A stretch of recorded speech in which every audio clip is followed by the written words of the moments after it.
फिर और है ये स्पेशिया कस्टम, सुजुकी की स्पेशिया कस्टम, ये भी सोलियो से मिलती जुलती है।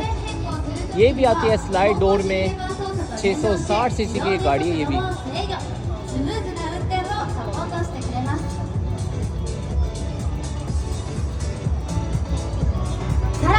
तो देखिए 660 सीसी होने के बावजूद भी इसमें कितनी स्पेस है, 4 लोग आ सकते हैं।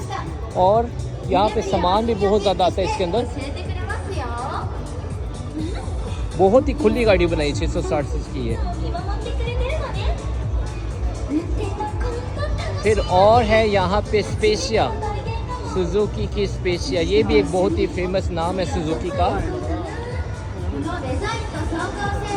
ये देखिए ये होगी स्पेशिया। तो इसकी मिलती जुलती ज़रूर है शक्ल, अगर आप देखेंगे वो है स्पेशिया कस्टम, ये है स्पेशिया। और